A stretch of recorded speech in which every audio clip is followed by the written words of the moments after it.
অসম বিধানসভাৰ আগন্তুক সাধাৰণ নিৰ্বাচনৰ দিনবাৰ ঘোষণা কৰা হোৱা নাই যদিও মাত্ৰ ৩ মাহৰ ভিতৰত অনুষ্ঠিত হ'বলগীয়া নিৰ্বাচন উপলক্ষে ৰাজনৈতিক দল আৰু নিৰ্বাচনত প্ৰতিদ্বন্দ্বিতা কৰিব বিচৰা প্ৰাৰ্থীসকলে আন সমষ্টিৰ দলে নৱগঠিত মধ্য গুৱাহাটী সমষ্টিটো ৰাজনৈতিক তৎপৰতা আৰম্ভ কৰা পৰিলক্ষিত হৈছে। এই ক্ষেত্ৰত সমষ্টিটোত সৰ্বাধিক তৎপৰ হৈ আছে এই পৰ্যন্ত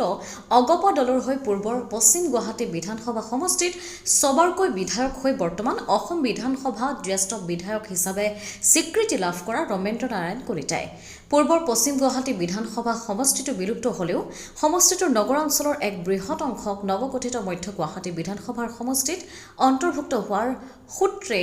স্বাভাৱিকভাৱে অগপ দলৰ হৈ ৰমেন্দ্ৰ নাৰায়ণ কলিতাই আন প্ৰাৰ্থীতকৈ ৰাজনৈতিক সভা সমিতি অনুষ্ঠিত কৰি অহাৰ লগতে বিগত প্ৰায় এটা বৰ্ষত কেইবাটাও যোগদান কাৰ্যসূচী সম্পন্ন কৰিছে, য'ত কংগ্ৰেছ দলকে ধৰি আন ৰাজনৈতিক দলৰ বা সংগঠনৰ এই পৰ্যন্ত প্ৰায় ৩,০০০ লোকে আঞ্চলিকতাবাদত বিশ্বাস ৰাখি অগপ দলত যোগদান কৰিছে।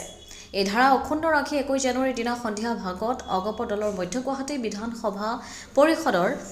উদ্যোগত আৰু ২৭ নং ৱাৰ্ডৰ সমিতিৰ সহযোগিতাত বিৰুবাৰী কলেৰা হস্পিটেল চৌহদত আয়োজিত এক বিশাল যোগদান কাৰ্যসূচীত ৰমেন্দ্ৰ নাৰায়ণ কলিতাৰ উপস্থিতিত কংগ্ৰেছ দলৰ লগতে বিভিন্ন দল সংগঠনৰ প্ৰায় ৫০০ কৰ্মী সমৰ্থকে অগপ দলত যোগদান কৰে। মধ্য গুৱাহাটী বিধান পৰিষদৰ সমিতিৰ সভাপতি হেমেন ডেকাৰ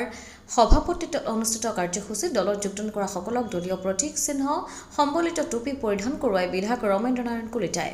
অনুষ্ঠানত মধ্য গুৱাহাটী বিধান পৰিষদৰ সম্পাদকক্ৰমে ভূপেন ঠাকুৰীয়া, ১৩ নং ৱাৰ্ডৰ সভাপতি জ্যোতি পাঠক, ১২ নং ৱাৰ্ডৰ পৰিষদ দীপাংকৰ বৈশ্য, ১৩ নং ৱাৰ্ডৰ পৰিষদ তথা অসম মহিলা পৰিষদৰ সভানেত্ৰী পূৰবী তালুকদাৰ, অসম যুৱ পৰিষদৰ কেন্দ্ৰীয় সাধাৰণ সম্পাদক সুশান্ত দেৱচৌধুৰী, মধ্য গুৱাহাটী মহিলা পৰিষদৰ সম্পাদিকা গীতা নেওগ, অগপৰ ৰাজ্যিক কাৰ্যনিৰ্বাহক সদস্য পিজু ডেকা, বিকাশ ভট্টাচাৰ্য, দিলীপ তালুকদাৰ, দেৱেন কলিতা, ২৯ নং ৱাৰ্ডৰ সভাপতি খগেন নাথ, সম্পাদক সেলিম আলী, নীলোৎপল দাস, অঞ্জনা দাস, ইন্দ্ৰজিৎ গোস্বামী, ৰাজেশ চক্ৰৱৰ্তী, সুনীল দাস, দিবাকৰ ৰাজবংশী,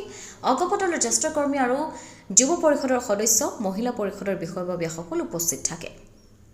উল্লেখযোগ্য যে অগপ দলত যোগদান কৰা সকলৰ ভিতৰত কংগ্ৰেছ দলৰ জ্যেষ্ঠ কৰ্মী ক্ৰমে বীণাপানী বৰ্মন, মহম্মদ ছাদুল্লাহ, জোৱাদ হুছেইন, ৰজদেউ শ্বাহ, মুন্না সিং, দেৱজানী দেৱী,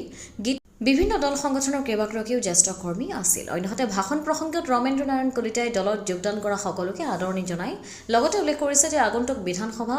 নিৰ্বাচনটো এক আনুষ্ঠানিকতাহে মাত্ৰ, কিয়নো তৃতীয়বাৰৰ বাবে অগপ বিজেপি মিত্ৰজোঁটে কমেও ১০০খন আসন লাভ কৰি দিছপুৰত পুনৰ চৰকাৰ গঠন কৰিব। ব্যুৰ' ৰিপৰ্ট, অমৃত নিউজ 24/7।